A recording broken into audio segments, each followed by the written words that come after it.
ثناء عليك يا إله الأنبياء السلام عليك أنت خير الأنبياء السلام عليك. Assalamualaikum warahmatullahi wabarakatuh, para penonton setia channel Padepokanis Mujad Al-Mutatohirin.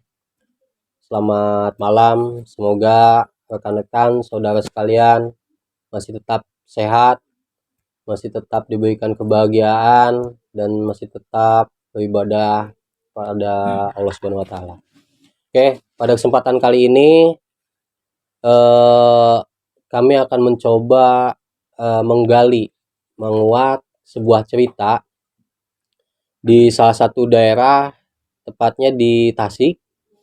Jadi di Tasik itu konon adanya seorang wanita yang disebut Nyai Pedang.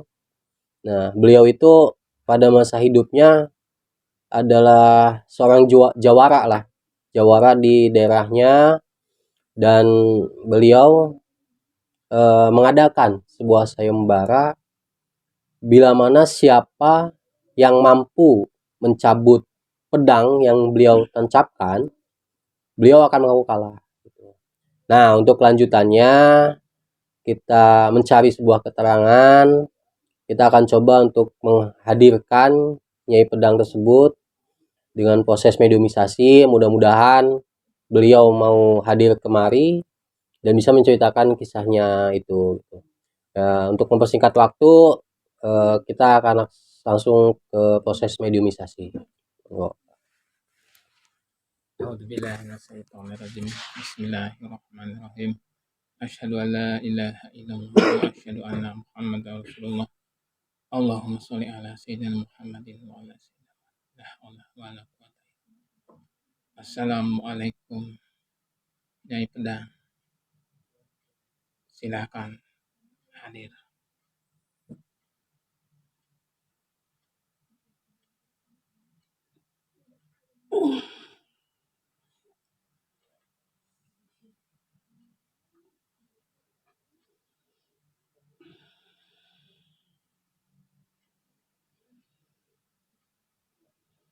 Assalamualaikum.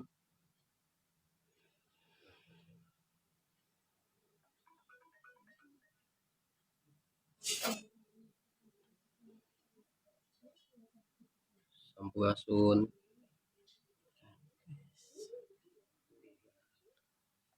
Mohon maaf, Nyai, kami mengundang Nyai kemari, mengganggu Nyai. Mudah-mudahan Nyai berkenan atas kehadirannya kemari.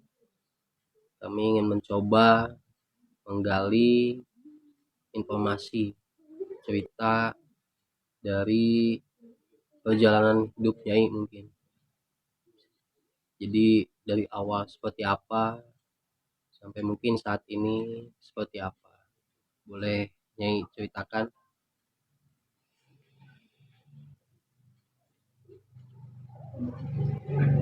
Assalamualaikum warahmatullahi wabarakatuh. Waalaikumsalam warahmatullahi wabarakatuh.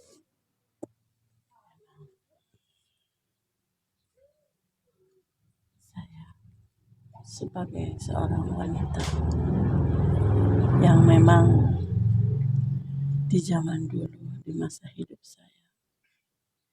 saya melihat dan menyaksikan ketidakadilan, yaitu yang disebut preman-preman kepada masyarakat yang ada di sekeliling saya, yaitu di Tasik. Sehingga saya juga merasakan dampak itu pada orang tua saya. Dari situ timbul dari hati saya, ingin saya ini menjunjung semua rakyat yang ada di sekeliling saya. Bukankah seorang wanita juga tidak seharusnya dilecehkan dan diinjak-injak? Ketika kita ada kemauan, seorang wanita juga bisa menjadi seorang laki-laki. Karena kan semua laki-laki yang di situ yang bisa disebut dengan biadab, yang selalu mengadakan yaitu kemaksiatan dan pemaksaan, pemungutan, dan penyiksaan terhadap masyarakat di sekeliling. Di situ timbul keinginan saya, bahwasan saya ingin memakmurkan dan mengasih keadilan kepada masyarakat di sana. Sehingga saya pergi berguru di satu tempat yang tidak bisa saya jelaskan. Setelah saya berguru dan berhasil, saya kembali yaitu ke tanah kelahiran saya. Di situ saya mulai memberantas semua kebatilan yang ada dan saya memberikan keadilan pada masyarakat. Setelah semua tercapai, setelah saya pegang semua yang bisa disebut, maaf, terminal. Kalian juga tahu. Setelah di situ saya kuasai, saya sudah merasa bahwa saya telah berhasil. Dan saya telah melihat keamanan ya di tempat sekeliling saya.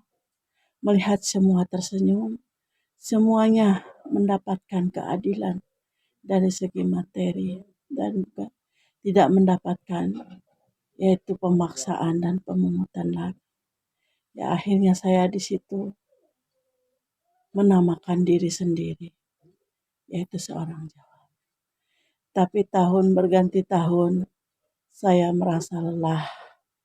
Dan saya juga ingin seperti orang lain. Ingin mempunyai keluarga, ingin mempunyai yaitu yang disebut suami ataupun saudara.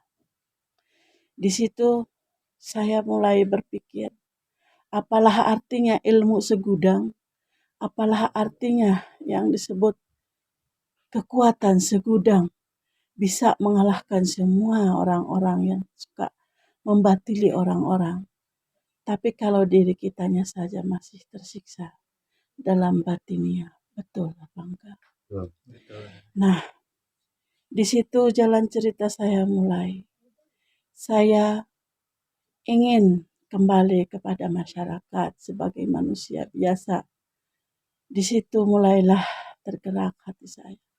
Setelah bertahun-tahun saya memegang kawasan di situ, yang akhirnya saya pun memutuskan ingin mengakhiri, yaitu petualangan saya, petualangan kejawaraan saya, dan saya ingin meninggalkannya. Saya ingin seperti orang-orang biasa. Di situ memang kesalahan saya. Saya mengadakan sayembara yang disebut tancap bumi. Saya menancapkan satu pedang. Selama 1 minggu tidak ada yang bisa menjawab. Dan saya di situ berjanji, barang siapa yang bisa mencabut pedang ini, jika ia wanita akan saya anggap saudara. Jika ia anak kecil akan saya anggap anak saya. Jika ia laki-laki akan kujadikan sebagai suami saya. Di situ keinginan saya, mudah-mudahan yang mencabut itu seorang laki-laki yang bisa menjaga diri saya di masa tua nanti. Namun, apalah daya yang disebut ingin memeluk gunung tapi tangan tak sampai. Keinginan seperti itu yang mengabulkan, yaitu kodrat ilahi Rabbi, betul. Di situ yang dikabulkan bukanlah seorang pria yang bisa mencabut, tetapi seorang anak gadis yang dia adalah ya jebolan dari pondok pesantren. Ya apalah daya saya, ku terima dia sebagai yaitu saudara. Di situ saya tidak bisa yaitu meneruskan perjalanan saya.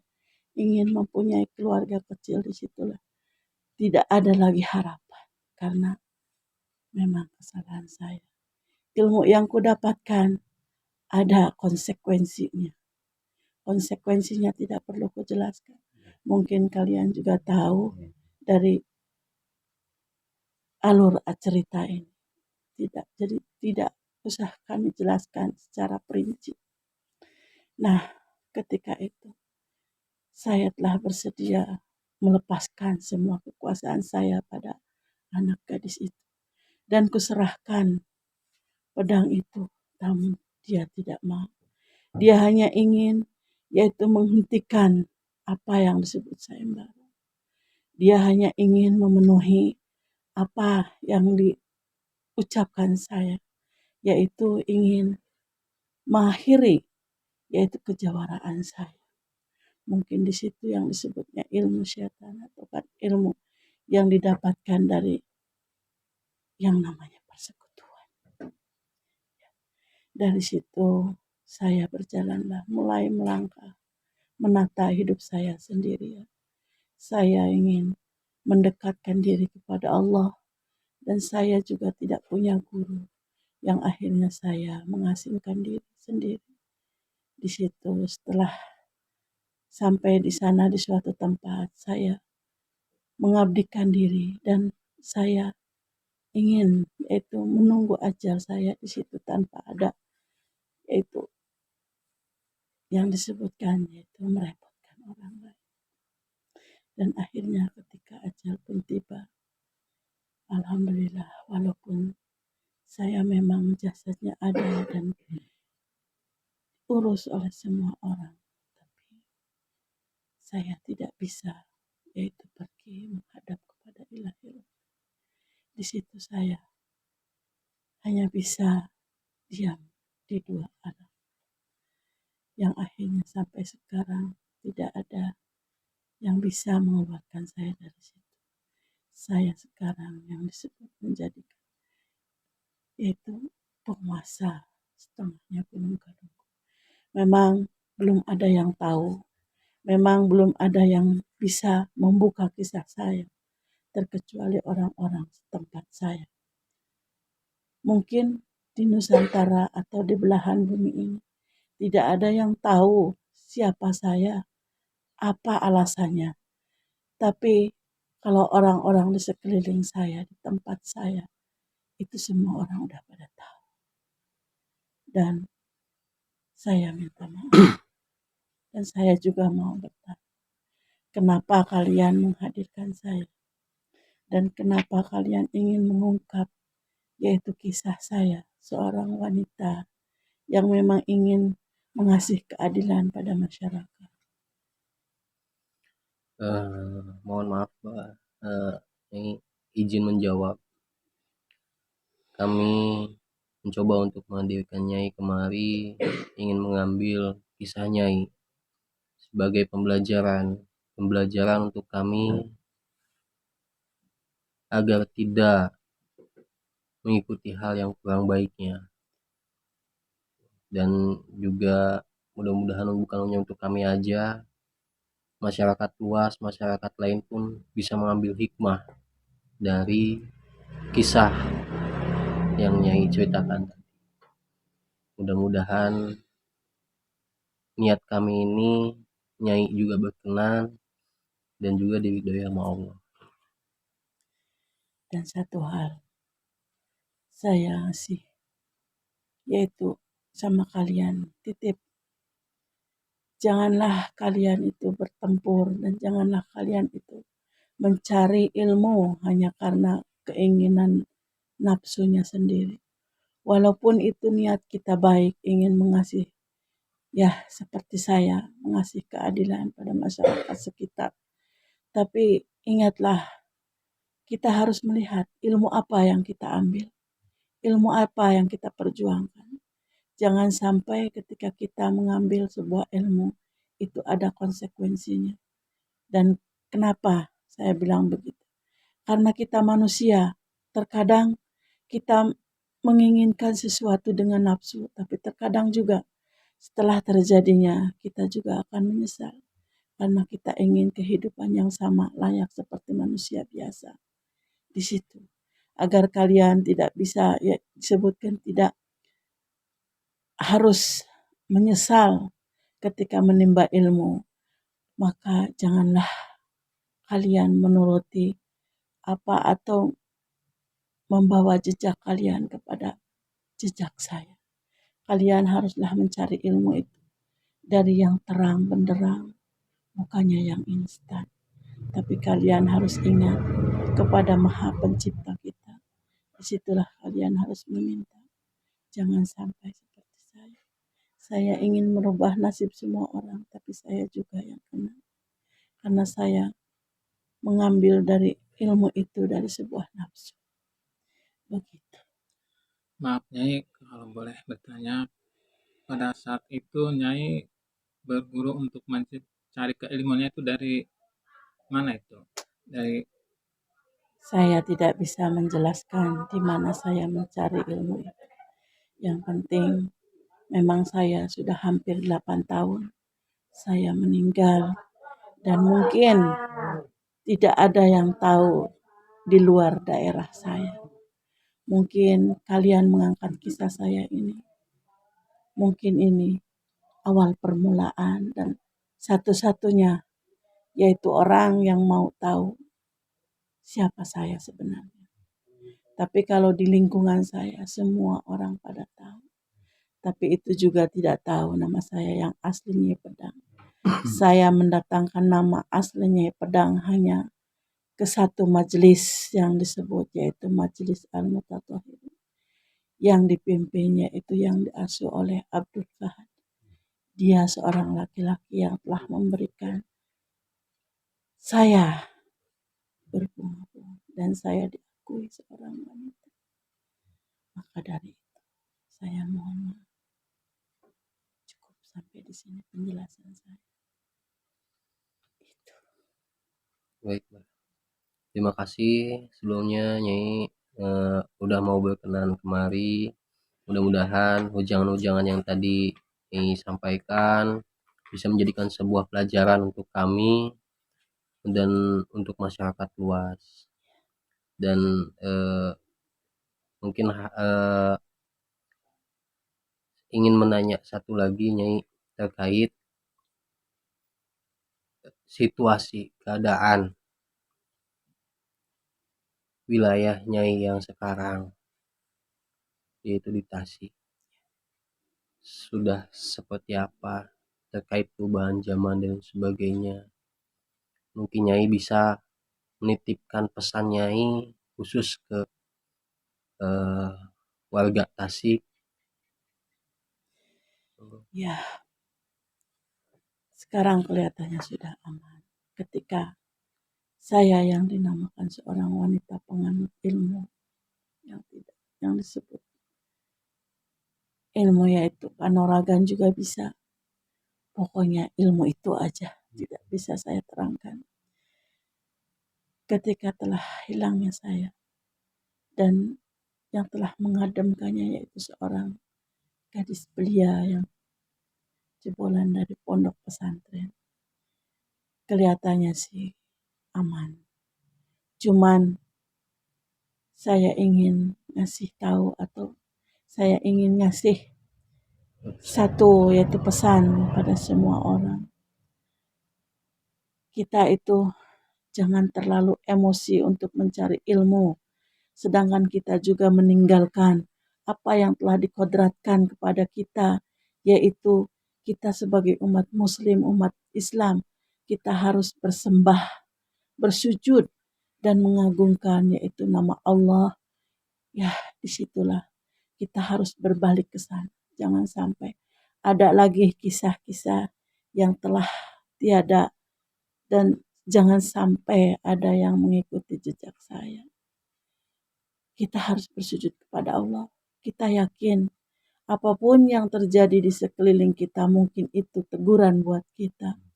Kita harus bisa mengamankannya dengan cara pertolongan dari Allah. Bukan dengan cara pertolongan dari nafsu kita. Cuma itu.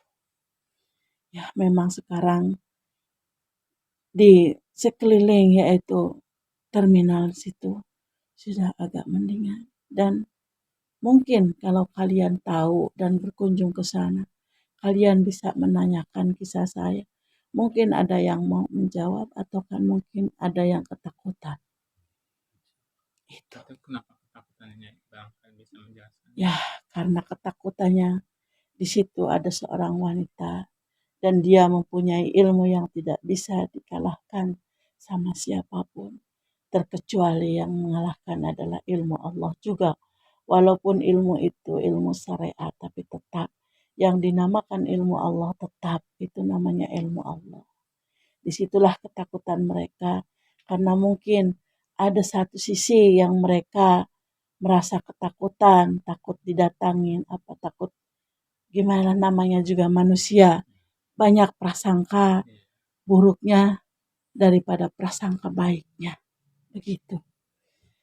Sudah, saya mohon maaf dan saya mohon izin kembali ke tempat saya. Terima kasih. Dan saya tahu siapa yang mengundang saya ke sini. Karena tidak ada satu orang pun yang bisa mengundang saya. Terima kasih, Abdul Fahad. Mudah-mudahan kalian diberkahi oleh Allah Subhanahu wa Ta'ala, dan perjalanan majelis ini membuahkan buah yang manis dan bisa dicicipi oleh semua orang. Gitu. Dan mudah-mudahan santri-santri yang ada di sini juga menjadi orang yang benar-benar diridhoi oleh Allah.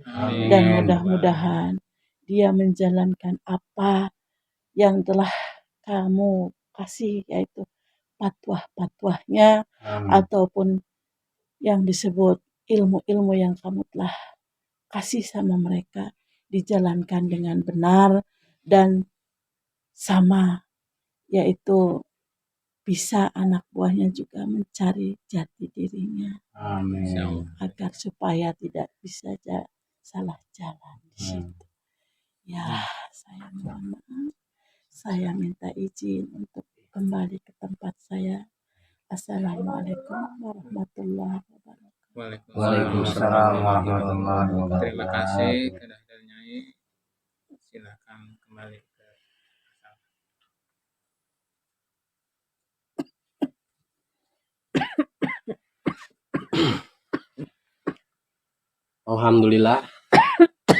Alhamdulillah berkat ridho Allah Subhanahu wa Ta'ala, Nyai Padang mau hadir ke sini dan memberikan keterangan kisah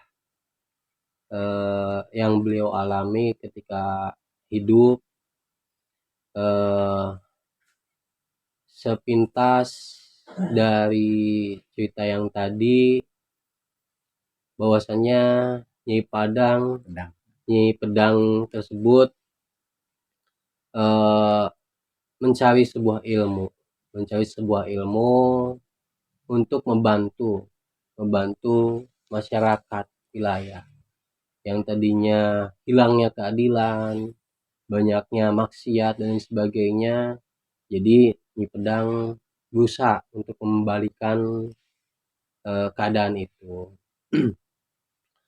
Lalu setelah sekian lama tadi dari keterangan Nyai Pedang, beliau ingin kembali ke hidup seperti manusia biasa, memiliki keluarga, suami, hidup bahagia, tetapi tidak bisa begitu lepas saja.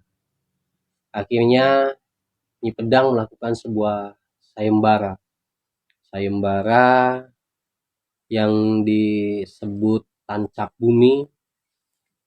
Jadi ada pedang yang telah ditancapkan oleh Nyai Pedang ke tanah, dan di sayembara itu siapapun yang bisa mengangkat pedang itu,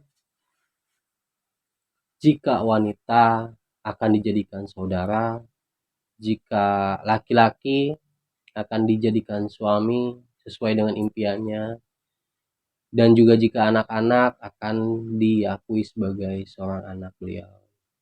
Dan akhirnya sayembara itu dimenangi atau didapat oleh salah seorang santriwati di salah satu pondok pesantren.